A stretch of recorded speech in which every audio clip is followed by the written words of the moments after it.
What's up, guys? Bones88 here, and we have had a bomb dropped on us. Um, I guess this is for next month's update. I'm not sure. I'm pretty sure that's what it is. So, a lot to go over, guys, and I know you're not happy. There's a lot of things I'm not happy about, but I'm not going to keep talking about it. I'm sure you've already read it, but if you haven't, just get ready is all I'm saying. Just like usual when we do this, I'll let you know my thoughts as we go. So it's going to be a long one. I'm just letting you know it's going to be a long one. So with that being said, let's just get into it, because there's a lot. So we're over here on the Dragon Champions Discord, and this is the announcement. Lizard Breath is always the one that does it. First of all, I just want to say Lizard Breath is amazing. If you guys are like frustrated, don't take it out on Lizard Breath, because she's just the messenger.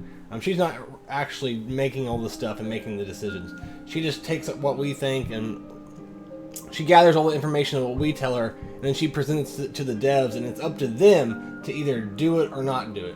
So all the final decisions, I don't think Lizard Breath has anything to do with. She's just here for us, and she's just the sweetest, most awesome person. So Liz, I love you. You're doing a great job. So it starts out, it says, "Greetings, champions. We are bringing 2 new heroes to the game, and also bringing something for the ones you already know. More heroes are getting ability levels 7 and 8.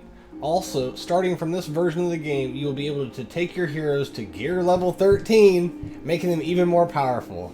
Yay!" Voyren and Raval not only get new ability levels, but also receive some changes to their abilities. More details in the balance changes sections of these patch notes. With this update, we introduce a couple of changes to the Hero Stone distribution system. We are moving away from the hero chest. It's become too small for the ever-growing collection of corridor heroes. Instead, we are introducing rare, epic, and legendary crystals. Recently, we've introduced new rarity levels to our heroes, and in this update, new ways to get them. A crystal is a special essence that will grant you a higher chance of granting a hero or a specific rarity, and even more, rare crystal will have more chances to yield rare and sometimes epic hero stones. An epic crystal will get you rare, epic, and sometimes legendary heroes, and legendary crystals will give you epic and legendary hero stones only. There are also quality of life interface and improvements in this update. For example, we completely redesigned the quest menus, made rune menu navigation easier, and even added some new missions for you with sweet rewards. Now everything is in one place, and it is easier to track and plan your activity in the game. Please let us know how you like this change. Oh, I'm sure people will. We have heard your feedback on the offer banners, so we have fixed the ones that are not supposed to be there, and we have increased the cooldown of the pop-ups a little, so they will not be bothering you that often. Yeah, let's see how much they really tone that back, because we'll just see about that. I haven't logged in, I haven't seen this update yet. I think it's already ready to go, but I have not logged in yet. I just read this, and I jumped on here, and I'm doing this update as we speak. Alright, so let's just get through it, man. We're going to be going back and forth in the test like usual. Just remember, anything you might see in there is always subject to change. It's never really final in the test mode, but just take everything with a grain of salt, whatever you might see that isn't like in the actual game. So the new heroes, Stem. He's an Order, Dwarf, Tank, Headhunter, Epic.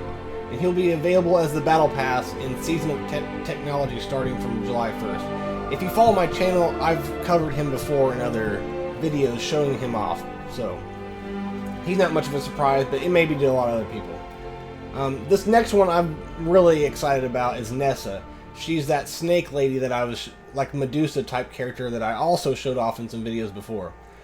She's a clans, pride, healer, mentor, leader, epic. I've been saying a lot lately, we need a leader to come out. Like, we need a new leader. Like, we've been using the same leaders too much. Even when the legendary come out for the pigs and the dwarves, we still need more leaders. So that's huge. She looks awesome. We're gonna go over her kit and everything here in a second. It says soon available in the game. So if you've noticed, if you've also been watching these or following these patch notes, you'll notice something. They release the information about the Battle Pass character, and then they tell you about a second character, and it says soon available in game. So far, they've done it 2 other times with Saboteur and Tellius the last 2 months. And those 2 have been available in like those seasonal events for like rewards. So I 99% guarantee that Nessa will be the reward character for whatever seasonal event will be this month. I don't know when that is. It doesn't tell you in here, but just start hoarding and be ready because it will be coming, and Nessa looks awesome. I haven't seen her kit yet. We're going to look at it right now, and it'll be just as much as a surprise to me as you guys, so let's do that. Alright, so first let's do Stim. There's his portrait there. He looks like a little Russian spy guy.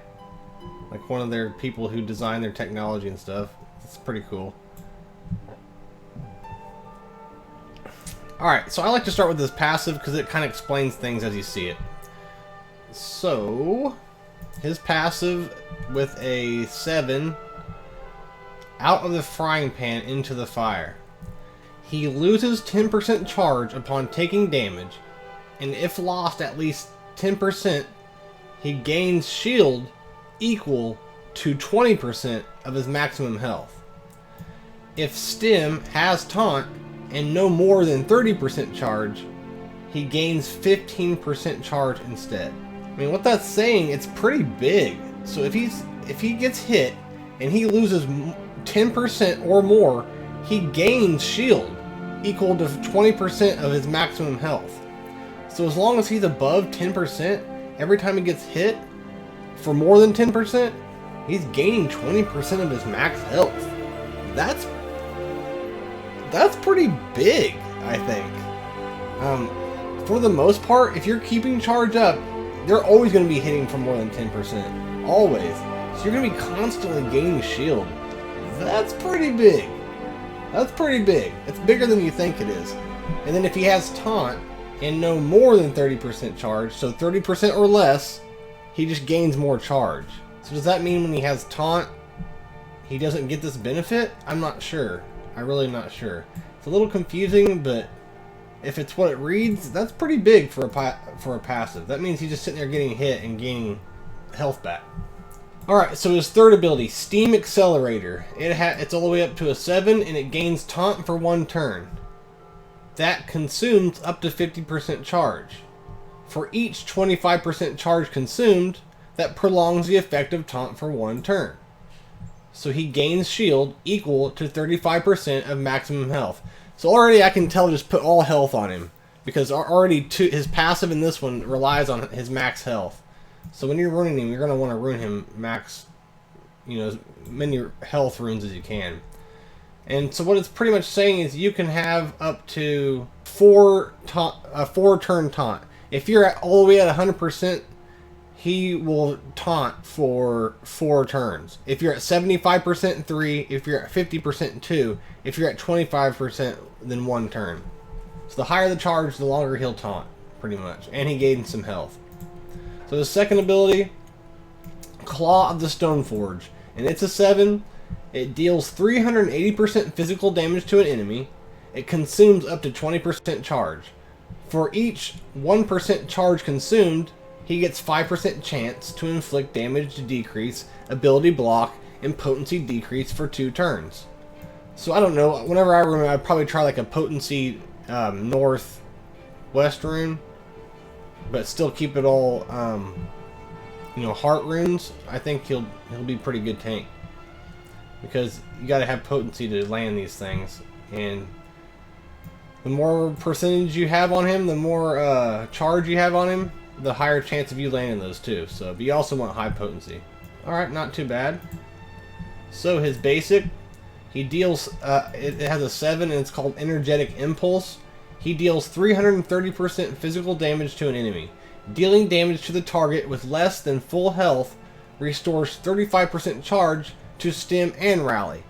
So when you're doing your basic, you want to focus for the target with less full health. I guess, or anyone who has less than full health. That's kind of worded weird. But either way, whoever has, I would just go for the person who has the least health if you can. But maybe it's just anyone who doesn't have full health. So he's constant. That's a big charge, and you're giving it to Rally too. So I definitely would pair him with Rally, and just do your basic if you want to charge up your guys' charge. All right, that's him. He looks pretty cool. I like his. Like I said, he looks like a kind of like a Russian spy kind of guy. Really cool dwarven technology. I don't know how it is in all forms of fantasy lore, but, you know, for the most part, dwarves are known to be like the technologically advanced race. They always had the best weapons, you know, the strongest weapons. They could always forge the best. And like Skyrim, it looked like this almost. Same color, same kind of technology, where they'd have like robots that would defend their places and palaces and dungeons. So it's pretty cool. I really like that. I'm guessing he'll be another one of those people who is in front of characters that you can't see. But I haven't done much to him, but I'm going to test him more here probably today. Anyway, Stim looks really cool. Let's move on to Nessa. Alright, next up we have Nessa, the one I've been waiting for. I'm so pumped to see her kit. I can't really unlock her right now in test build. We're having problems with it. But still, we can see her kit and everything else. So here's Nessa. She looks really cool. I'm really excited. I don't know anything about her yet, guys. It's just you and I. But yeah, I love this. Pride is my favorite team. A leader. I've been saying we need a new leader. Whatever fashion it is, we've been needing a new leader. So I'm so excited to see this. So let's do it. So, her leadership ability. At a 6, it is all Pride members gain 20% tenacity. At the start of the battle, all Pride members gain shield equal to 20% of their health. Alright? At the start of the battle, it inflicts poison for 2 turns to all enemies. So, right from the get-go, I'm thinking they might be trying to contain the Lizard faction, which is cool because I've been saying this too, that the Pride could have all their sub-factions. So if they're trying to kind of put all the Lizard type of people in one group, that's cool. I can see, you know, this making Salvador really tanky. You're putting even more tenacity, even more tankiness on him. If you have him gear 12 and high tenacity in all 7s, this is going to be huge for him. So right there I can see that. And maybe getting Voyran involved or something. I can already see where they're heading with this. So not bad. That's pretty cool. It just makes your Pride tankier. That's going to be annoying.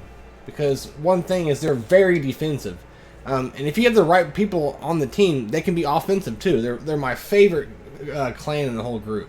So that's their leadership. So her passive with a 7 is called Wisdom of the Snake. Or of a Snake. And she gains 12% increase of magical damage and potency for each alive Pride member. So as people die off, this goes down. If Nessa takes damage that drops her health below 100%, Salvador loses all his debuffs and gains taunt for 2 turns. That's not bad. But like I just said, I could see Salvador being in the team, and there you go. So that's interesting. So any debuffs he has, he loses it and gets taunt. You want him always taunting.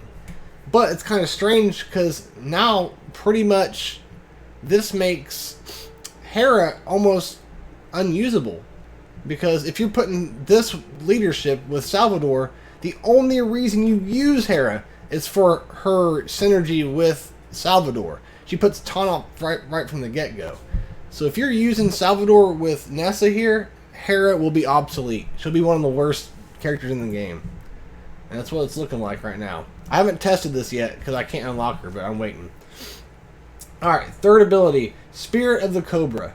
At a 7, she gives shield to herself and an ally with the lowest current health equal to 120% of magical damage for each stack of poison on the enemies. So that's kind of a mouthful. So she's giving shield to herself and the lowest health ally alive. That is based off her magical damage, and maybe for every stack of poison that's on the enemies, it's times that. I think that's what it's saying. Then it inflicts tenacity decrease to all enemies for 3 turns. It inflicts daze to all poisoned enemies for 3 turns. It inflicts poison and critical chance decrease for 2 turns to all other enemies. So holy crap. She's dispersing poison, she's dispersing daze, putting critical chance decrease, tenacity decrease. That's huge. It kind of reminds me of Buff's move, that he just throws all those random things out there. So you're going to want to make her like this could be a potential like poison team mechanic. Or maybe you can make a poison team that's not necessarily Pride members. So that's really cool. That's a huge move right there. I like that a lot. So far, so good. I'm really liking her. So her second ability at level 7, it's called Pillar of Life. She gains 15% turn meter for each ally with full health, but no more than 75%, so it can be capped off. She heals all allies for 480% of Ness's magical damage. She gives all allies a shield equal to 120% of Ness's magical damage and an additional 40% for each dazed enemy. So that's really cool there too. So automatically she gains some kind of turn meter. It can be all the way up to 75%. Then she's healing everybody for 480% of the magical damage she can do. Then she's giving all allies a shield equal to 120% of her magical damage. And then she's giving you 40% more for every single dazed enemy. So that is awesome. This girl is crazy. I am satisfied. I am happy. This puts, Stem's kit out. Just don't even worry about Stem. I'm not even worried about him. This is who the Battle Pass character should be. Because I probably would buy it. That's crazy, guys. That's crazy. So you're wanting to put poisons out as much as you can first, and then the dazes will follow, and the health and the shield will follow after that. Just crazy. Alright, last but not least, the basic. At level 7, it's called Caustic Bite. It deals 300% magical damage to an enemy. If the target is poisoned, deals additional 60% of magical damage through shield. And then it inflicts poison for 2 turns otherwise. So, I mean, it's an obvious thing you're wanting to do. You're wanting to get poison out there. And then you want her magical damage to be as high as you can. You rune her up for high magical damage and get poisons out there, whoever those combo of squads might be. The more poison you have out there, the crazier this girl's going to get. Which is really cool. She's a snake. Of course she should have a poison kit. The kit's amazing. She looks phenomenal. I am so psyched.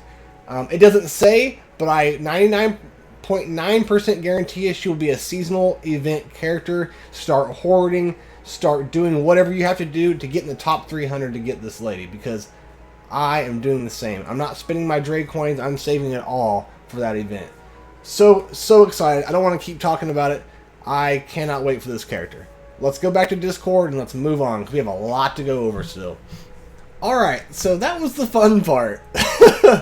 From here on out, it kind of gets worse. Not totally, but we haven't got to the hard part yet, the bad part. And this one's going to take a while, because we're going to go through all these guys as 7s and 8s. So, next up, we have 7 and 8 abilities for Slinger, Major Shot, Nightiel, Dr. Frank, Reval, and Vorian. And real quick, we're just going to go down here. I'm going to show you, because I do know this, that Reval has been redone here. So let's look at that real quick. So on his second ability, he deals 290% of physical damage to all enemies and an additional 25% of physical damage for each effect of bleeding on all enemies. And they just upped his damage. So that's good for a bleed team, I would say. His passive ability, Reval deals 50% more damage to bleeding enemies. Before, he does 20% more damage for each stack of bleeding on enemies. Ooh, I think they just capped the bleeding team. That sounds like a buff. That's probably, or I'm sorry, a nerf. And then Voiran, they also changed, holy crap. He got a complete rework. It deals 250% of magic. Okay, so on his basic ability, he deals 250% of physical damage to an enemy. Poisons the target for 2 turns. And before, it was deals 230% of physical damage, and he had an 80% chance to poison the target for 2 turns. So it's upping the physical damage and guaranteeing poison instead. So this one, he deals 360% of physical damage to an enemy, deals extra 90% of physical damage if the target is poisoned. Poisons the target for 3 turns. Okay, so essentially, they increased his cooldown to where you can use this right from the get-go if you wanted to. And they lowered the physical damage that he does to the enemy if it's poisoned. And that's about it, I think. So, I mean, I don't know about that one. It seems like they lowered it. But I'm no theory crafter. So his third ability, he deals 360% of piercing damage to an enemy and extra 90% of piercing damage for each stack of poison on the target. Reduces their duration for 1 turn. Piercing damage ignores enemy armor and shield but cannot be critical. Inflicts healing block for 2 turns. So they increase the cooldown. They decrease the damage he gives to an enemy. Instead of removing stacks of poison from the enemy, he just gives pure damage for how much they have. He doesn't remove it either. So he's got a complete rework. It's looking okay. I just don't know if he's going to be better. And his passive ability, poison for 2 turns when dealing damage. If Nessa is on the battlefield, she gets the same advantages. And before, it was when the ability applies poison, it has a 30% chance to apply 2 stacks instead of 1. So exactly. I pretty much nailed it on the head. They're wanting to put the lizards in their own little team, which is really neat. I like that. I'm cool with that. It's making it to where you have Voyran with her, and you have Salvador with her. Is there other lizards in the game? I'm sure there are. There may not be. I can't think right off the get-go. But that's cool. Maybe we'll have some more lizards, and we'll have a full squad. That'll be neat. That'll be cool. So we jumped down to cover this because we're about to look at 7s. So let's jump over to the test build and check out all of these 7s. Alright, first up, one of my favorite demons, Slinger. So they never do 7s on leaders, which I think they should. So we'll just skip it. Anytime they have a leadership, we're just going to skip it. So on his passive, Get Going, they added that the buffs last for 1 more turn. And what his passive is, he just has a chance to gain, damage increase, crit chance increase, crit damage increase. He has a chance to gain 1 of those. Not all of them, just 1 of them after every turn. And all this does is increase that from 1 turn to 2 turns. So his AoE, his third ability, Cannonball. At 7, he's just gaining plus 50% physical damage and gaining plus 20% damage. Self-explanatory, just making it hit a little bit harder, and when he crits, he hits a little bit harder. Nothing too crazy there. His second ability, first at level 7, he gains more physical damage. It's making him hit harder, and it removes 1 more debuff. Or, I'm sorry, it removes 1 more buff, which is good. I like that move, kind of, but it was removing 1 buff, but now it removes 2 instead. I mean, I would have rather even see another to where a total of 3. That would have been a little bit cooler. So, in level 8, he's just hitting even harder. So, if you take that to level 7, even level 8, that's going to be alright, I guess. I think there's other better ones out there, but that's not bad. So, for his basic, at level 7, he's just hitting harder, and he's taking away 5% more turn meter. His basic just takes away turn meter. It has a chance to, and that's a pretty good basic because it takes away turn meter. So that's not too bad. Not that great. I would say C+ for Slinger. So let's keep it moving. Next up, we have Major Shot. His leadership doesn't have a 7, so we're going to move on to his passive. With the 7, he gains a 30% chance to trigger once more. So what that's saying is he has a chance to restore 1 turn to a random ability, and that's just giving him another chance to do it again. So in other words, he can restore 2 turns instead of 1. His third ability, Flashbang, at number 7, it reduces the initial cooldown by 1, which I think was very, very much needed, and a crit chance decrease for 2 turns. So that's pretty cool. It's an AoE and inflicts blindness for a turn. You get healing block and crit chance decrease for 2 turns. That's a pretty good one. I think that's a pretty good T7. It's worth giving it to him.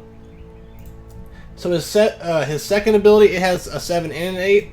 At 7, it's giving you more physical damage by 40% and a 30% stun chance. So yeah, you're hitting harder, and when you're in battle mode, it'll stun the enemies. So it's not bad. I kind of like that. It's giving you more chance of doing stuff. It's not always going to hit, or maybe it will. Maybe you need potency. I don't know. So his basic, it has a 7, and it's giving more physical damage to the main target and a 10% physical damage to all other enemies. So it's pretty much just his basic is just an AoE. It's like a light hitting AoE, so you're just doing more damage. That's all it is. So him, I would say a B-. These 2 right here were pretty good. Yeah, I mean, We'll say a B+, not too bad. Let's keep going. So next up we have Nightingale. I'm excited to see what they have for her. It may not be anything too cool, but her leadership doesn't have a 7, so her passive, it is, with the 7, it just +1 debuff removed. That doesn't sound like a lot, but that's actually pretty big. I might give this to her pretty soon, because, you know, no matter what, whether she's a leader or not, she's removing debuffs. You just don't know it because she only takes like 1 away. But if it goes from 1 to 2, I think that's a lot more than you think. But then again, I mean, it's only taking it off her and Solius, so I kind of take that back. It's an okay one. If it was from just random people, I think it'd be a lot better. So I kind of recant my opinion about that. It's okay. So her third ability, with a 7, it restores 25% turn meter. All allies gain a potency increase for 2 turns. So not bad. She's gaining turn meter, okay, and originally it was just damage increase she gave out to it, which was still a good move. I still enjoy it, but now you're getting potency increase. I mean, that's not bad. I would put it on her. I have other ones I'm worried about right now, but that's, down the line I'm sure I'll use that. These aren't too bad. So her second ability, with a 7, she gains 90% magic damage and adds a tenacity decrease for 2 turns. I like that, because sometimes I'll get stuck behind. You want to use this on someone that you want to put ability block on, because this move also does ability block. But sometimes I can't get around a tank, and it hits pretty hard. Like, already it hits hard, so adding 90% magic damage, that's cool. So it's going to hit that tank harder, and then the ability block to a tank isn't really going to hurt them that much, but then you put tenacity decrease on them, and it might help you get through that tank a little faster. So I like that. That's not too bad. So her basic, she has a 7 and an 8. On a 7, she gains 40% magic damage, and she gets plus 20% chance to deal shield piercing damage. I already like her basic as it is. It can bypass shield, and if you're adding more damage total to that, that's pretty big. And then on top of that, if you're using her with Solius, she's constantly using this move. So I think that's a huge one. I think that's pretty good. And then you add level 8 to her, she's getting 40% magic damage. So even more damage, and an even better chance to deal shield piercing damage. So I think that actually guarantees that she goes through it. So level 8 is going to be huge. That's probably one of the best level 8s you could do so far. But you can't, because there's no level 8 materials in here. Let's just keep adding them anyways. Alright, so that's pretty good. I give that an A. A-. That's not too bad. Alright, moving on. My man, Dr. Frank. I'm also interested to see what they added on here. So his passive, with a 7, he gets +1 goblin to assist if the attacker is Dr. Frank or Old Lore. I think that's pretty good. If you're adding any other person to assist, that's pretty awesome. I mean, there is a caveat, but Dr. Frank, you know, he'll be attacking. I don't use Old Lore, but some people do. So that's not a bad one. I like that. So his third ability, it's a healing shield thing. With a level 7, he just adds 90% shield restore. I think that's worth it. Doesn't sound like a lot, but he can always use. I love this move. He's restoring health and shield, and the more shield you're putting on, the more health they get. So once again, I would do that. So far I like what I'm seeing here. His second ability, it's an AoE shock. It's just hitting harder. That one I would probably pass up because it hardly does anything anyways. Maybe that will make the. Oh, wait. Level 7, it's 60% magic damage, and then level 8, it's 70% magic damage. So maybe by the time you get to level 8, it's okay, but I would skip that one, to tell you the truth. And so on his basic, it's level 7, it just hits harder. You get 60% magic damage. I would probably skip on that one too, because he's not dealing a lot of damage. He's there just to get people to assist, put shock out, and heal people. So he's not there to deal damage. He's more of a support character. Alright, moving on. Okay, so I would grade him, I would say B-. Alright, moving on. Okay, so Revolve, we went over his pretty much rework we saw, and so we're just going to go over what they added to that. His leadership hasn't been added, so on his passive, it just adds 10% damage. Trash. His third ability, It adds physical damage, and it reduces the max cooldown by 1. That's a pretty big one. I'd do that. Any time you can reduce the max cooldown by 1 of a person or yourself. Well, you don't want to reduce the enemy, sorry, but you know what I'm saying. If you can add a cooldown to your enemy or reduce yours, it's always huge. All right, second ability. It's with the 7, it's adding 50% physical damage and plus 5% additional physical damage. I mean, I don't know how this is going to work with a bleed team now. I don't know if it's going to do what it was doing before, but this one's the best one I've seen so far with him. It's just making him hit harder. And his basic has a 7 and an 8. The 7 is just making him hit for 50% more physical damage. In level 8, you're hitting for 50% more physical damage. And then bleeding lasts for 1 more turn. I mean, if you're spinning level 8s, that's not bad. I would give him like a C. Just an average C. Maybe even a C-, because I wasn't impressed with that at all. That didn't make me want to rush out and put anything on him. So, alright, last one, guys. We have Voran. The tricky one himself, Voran. Ow! The OG. Alright, on his passive with a 7, he gains a 30% chance to inflict extra stack of poison. Just to kind of help out the whole Nessa team, he has a better chance of putting poisons out. His third ability at level 7. Okay, so he's getting plus 80% piercing damage to the first part of his kit, which deals 440% of piercing damage to an enemy. And then he gains plus 20% piercing damage when he deals extra, you know, when he's removing or whatever it has to do with every stack of poison on it. It's kind of confusing, and I'm not doing a good job explaining it. His healing block lasts 1 more turn, and it removes 1 buff for each stack of poison on the target. So that's pretty good. Anytime there's a lot of shit going on there, it's never too bad to do that. It's definitely going to make him better and help out that Nessa team. It looks like I might have to start working on Voran soon. So his second ability, at level 7, he gets plus 70% physical damage and plus 30% extra physical damage. So he's just hitting harder. Hopefully this makes him like I know he'll be squishy, but hopefully he'll do something in battle. I'm thinking he will with the Nessa team. We'll see. I'm gonna have to do some testing with it. So his level 7 on his basic ability is he hits harder with 50% physical damage, and the poisons last 1 more turn. So I don't know, guys. I don't know how he's doing. I don't know how he tests with all these on there. I'm going to say that this is a pretty good T7s, and I would give it a B+. But I don't know how he's going to do with the Nessa team. I just got her today, and I'll have to test her some. So maybe we'll do a little Nessa video about how all this works out. That's the T7s and 8s.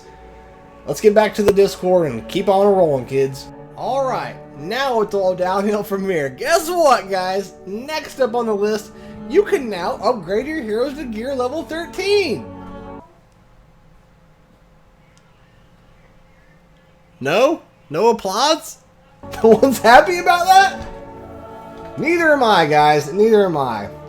This is absolutely ridiculous. I'm gonna say what I feel about that, and then I'm not gonna talk about it anymore. Content. All they had to do was wait a month or 2 for content and then release this. Why they're in such a hurry to release gear level 13, I don't know. We pleaded and pleaded and pleaded. Didn't matter. They were already going to put it out anyways. Not happy about this. I'm not happy about this. No one else is. No one asked for this. I guarantee you, even the whales weren't asking for this. All you needed to do was wait. You put out whatever content you're trying to put out here soon, in a month or 2, and then shortly after release gear level 13. And then as a player, we're going to look around like, oh, that makes sense. They just released some content, and now it's time to have gear level 13. That's all you had to do. Ugh! No one wants this. I'm officially no longer an in-game player. It's going to separate all these other whales and stuff so far away from anyone else, even people who spend money. I spend $30 or $40 a month, and it's still going to put me way down here. It's not going to be near enough at all to catch up in anything. And I'm telling you, the gear level increase from 12 to 13 is outrageous. It's outrageous, guys. It's crazy.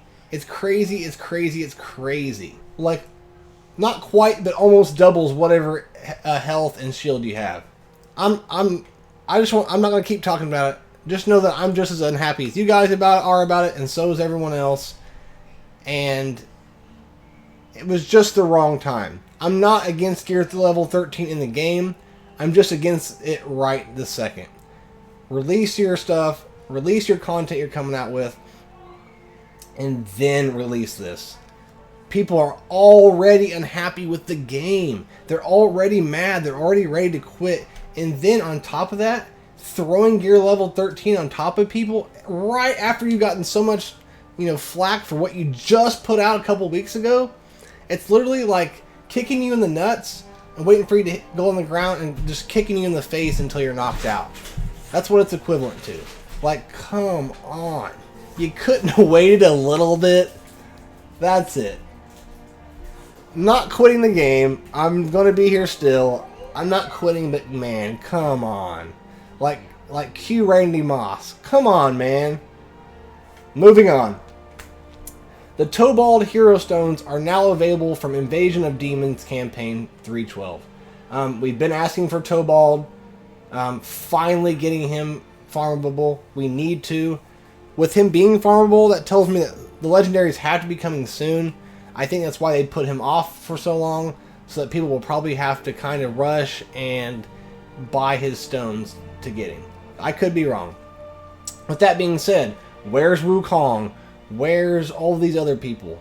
She's kind of hinted about what they want to do with Wukong, and if it's what they're saying they're going to do with Wukong, it's actually a really cool way to farm him. It'll be different, and guys like us that have been in it for a long time won't have any problem getting him to 7-star.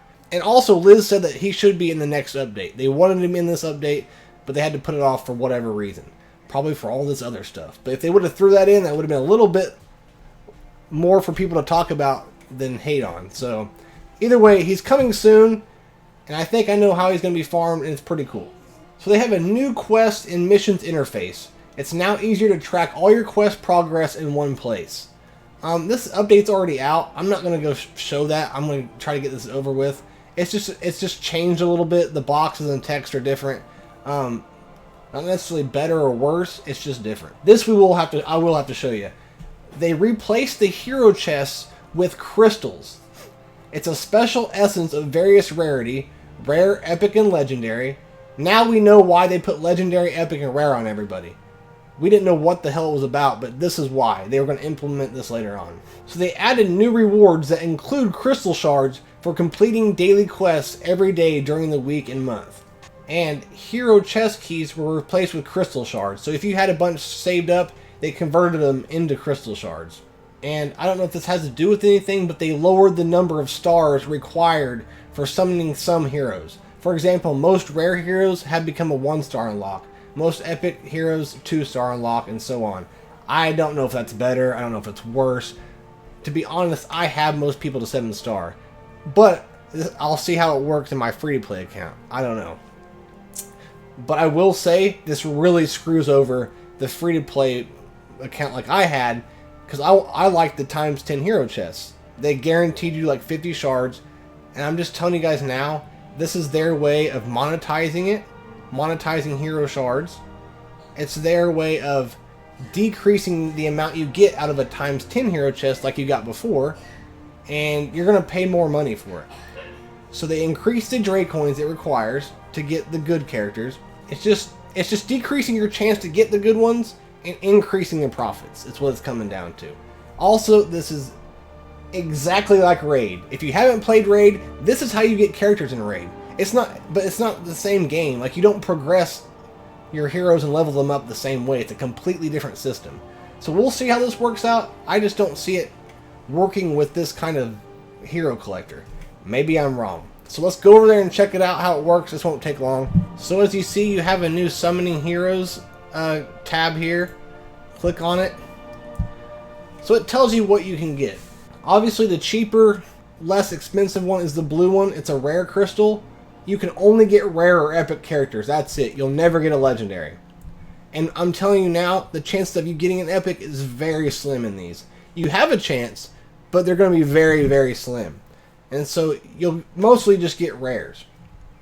So they cost $2,700 for times 10, but you're not guaranteed anything, and I'm telling you these drop rates are going to be atrocious. I almost guarantee you. So if you move up to the purple ones, you have a chance to get a rare, which sucks, and because these are more expensive. Look at that, 8,100 for 10, and you can get 10 rares. Like, you could get 10 rares for that. That's the chance you're willing to take. But you have a chance to get a legend, and I almost guarantee you getting a rare has a way more chance of getting a rare than you do a legend. And of course you might get an epic, but I bet you even epics aren't that good of a chance. So just be ready. Maybe we can see here. There you go. You still have a better chance of getting a rare hero than you do an epic. A way bigger chance. So just know when you go to buy times 10, you might get an epic, but you may not. And you have a great chance of not getting any of them. So just make sure you look at these percentages, and most likely you won't get a legendary hero out of those. If you want a legendary, just save your stuff up to get one of these. I don't know how easy it is to get any of these guys. It's just as new to me as it is you. And then you move up to legendary crystal, which I'm sure is near impossible to even get if you're free to play. I don't know. And you're guaranteed to get an epic or a legend. So if you're wanting epic or legends, just wait to get this, because I'm telling you, these right here, it is so expensive, I don't think it's even worth it, because you're still just going to get rares probably. I don't know, guys. I mean, we'll see. I'm in the middle on this. I don't hate it, alright? I don't love it. I don't love it because you just made things harder to get and more expensive to get. I'm not a fan of that. The biggest reason I love this game so much is because it wasn't as greedy as the other games, but it's obvious now. They're now turning this game into just like all the other ones. They're seeing that people are loving it.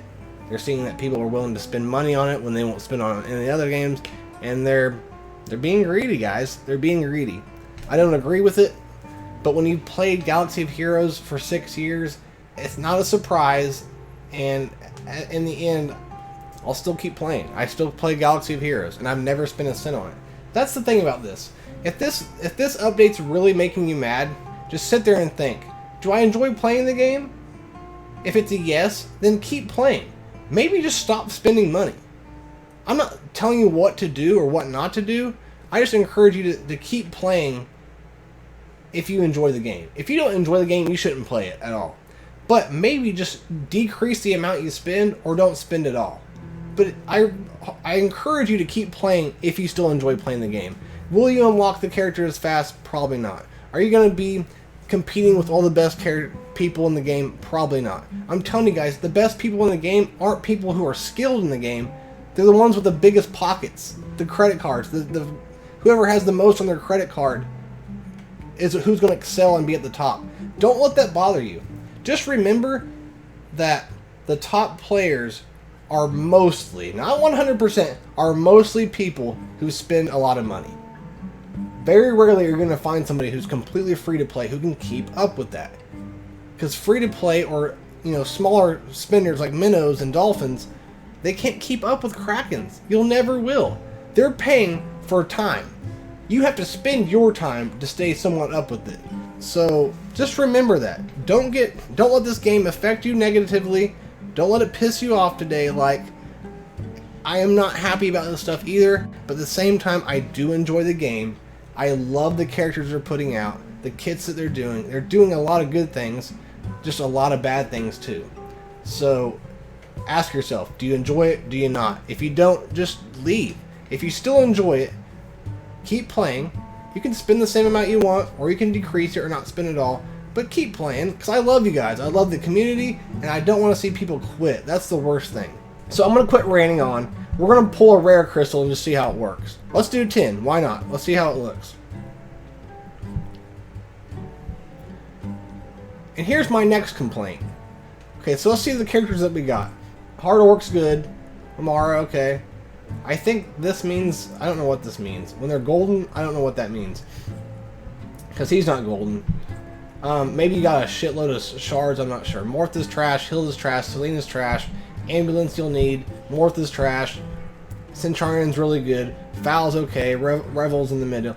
So, you know, not a decent bet, but what did I get? How many shards did I get? There's no way to see that. So that really needs to be fixed. It'll be an easy fix too, but right now you can't see that.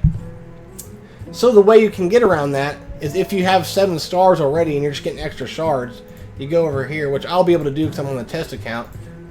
Now we can see what we pulled. You know, I mean, not bad. 25, 25, so it's not terrible.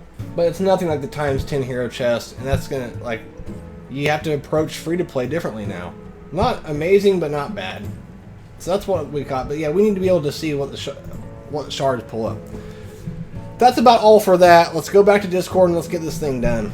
Okay, so it says changed hero stone drops in campaign and variety in the shops. Okay, so you changed the drops in campaign. Is that for a good thing or a bad thing? Did you make them worse drops in campaign where we can't get them as much? Or did you increase it to where we can get more often? That's something we need to ask Liz. I'm not sure, and I will ask her. Yeah, is that for the good or the bad of changing it? Now, for the good, they've changed variety in the shops. I don't know who all is in it, but I've already heard and I saw earlier that there are better characters in all the stores. They've added stuff to the stores, so there's a little bit more variety. That's good. That's awesome. As a free-to-play, I look forward to seeing who's in there. You can now use Dracoins to level up hero abilities if you don't have enough ability scrolls. I like that. I do like that. You should be able to spend your Dracoins on these level 7s if you don't have the mats. You're going to pay out the butt probably for a level 7, but hey, some people aren't able to access those yet. Some people have Dracoins, but they can't, they're not in the guild to do a T9. They're not able to get in the tournament and get stage 10. So I really like that. Now, if you guys haven't known, they snuck a thing in where if you're leveling up your characters, leveling up, not ability scrolls, but leveling them up, and you don't have the ticket things to do that, they will charge you Dracoins just to go up 1. And it is ridiculous. And so you're spending Dracoins and you probably don't know it. So if you're leveling up characters, make sure you're not spending Dracoins on it. They snuck it in, never said anything about it. And I was doing free to play and I almost spent like 500 of my Dracoins on leveling them up like 5 levels or something. There's not much of a, I don't know if there's a warning at all. I don't know. I don't know, but I almost clicked it and I was like, whoa, whoa, whoa, what's going on here? And I said something to them and they, once again, don't think it's a big deal. So just watch out when you're doing that too. So they removed legendary hero unlock messages from global chat. Okay. They redesigned the HP bar in the battle to make it more comprehensive. Once again, you can go into a battle and check that out. I don't think it's better, but it's redesigned. So I don't know about that either. I wasn't a fan. They made a few changes to the runes menu. They are now grouped by their stats. I've heard complaints on both sides, like they didn't like it, they did like it. Once again, we're not going to go into that. It's not a big deal. Just log in, check out the runes menu, and it's a little different. They have new artwork in campaign selection menu. I kind of like the new artwork. I went and checked it out earlier. I'm not going to go back and show you. They just changed when you go into the campaign menu, the 3 campaigns or 4, whatever, they just change how they look when you click on them. Nothing too crazy. They increased the offer pop-ups cooldown. Once again, I can't tell you how often it's going to come up. We'll see if it's better, but right now it is ridiculous. They fixed a graphical issue when purchased currency amount was not showing, addressed an issue that results in errors when leveling heroes up via +1 button, and other small fixes and improvements. So that's it, guys. I mean, very controversial. Everyone's already mad. You throw 13 on us amongst other things sprinkled here and there, and it's not a good update. Is it the end of the world? It's not. It was just a bad timing decision. They're talking to us testers a little bit more, but still not enough. If they've decided they're going to do something, they're going to do it. It doesn't matter what we say. We still give our opinions, but I don't think it really matters that much. Once again, I'm not going to keep repeating myself. They should have waited Gear 13 for after content. I can't say much, but I will say they're going to announce some updates about Guild Wars, and they have another mode that they haven't told you guys about yet. That sounds pretty awesome. I have a little more information than you guys do. I just want you guys to stay optimistic. Once again, if you're still enjoying your time, just think about how much you should spend or what you want to do. But if you're enjoying it, stay in the game, keep playing. It's going to have better days. They're just implementing some things all of a sudden out of nowhere that's really making everyone mad. When these two modes drop, we're going to have so much to do, guys. So much. I'm sure I'm probably not supposed to say that. I'm not going to say anything more. Just know that there's more than just Guild Wars they're working on. I wish they would hurry up and tell you guys to kind of, chill out the backlash, because I think it hurts us content creators more than it hurts the devs to hear the backlash. I truly do. But they're working on more stuff than you think. Keep your heads up. We can do this. It just gives me more of a reason to put my head down and grind out and show them that, you can do it without spending more money. That's what they're wanting you to do, and just do what you want to do. There was lots of good things. I like some of the 7s and 8s. That's always a positive. Nessa, I am over the moon about. Stim looks okay. I'm not sure how he's going to play. But, if you took out Gear 13 out of the whole patch, it's not that bad of a patch. To be honest, Gear 13 is just the glaring, oh, come on. But I've dealt with it with Galaxy of Heroes. I've dealt with it in Strike Force. It's just something that comes along at just wrong timing. This is running very, very long. I pretty much said what I need to say about it. I love you guys. Keep your heads up. It's all going to be good. There's lots of content coming soon. And it's going to be content where you can use that Gear 13, and you'll be happy to do so. With that being said, I love you guys so much. Thanks for the support. The channel's always growing. 70% of you guys aren't subscribed who watch this, so if you can, support the channel, give a like, give a sub, the whole thing, blah, blah, blah. And with that being said, I'll see you guys next time. Peace.